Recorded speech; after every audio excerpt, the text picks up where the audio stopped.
এরপর আসি ওমর ইবনুল খাত্তাব রাদিয়াল্লাহু আনহুর জীবনে তিনটি জিনিস পছন্দনীয় কি কি।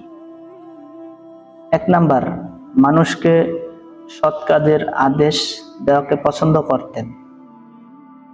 2 নাম্বার, মানুষকে অসৎ কাজে বাধা দেওয়া পছন্দ করতেন। সুবহানাল্লাহ।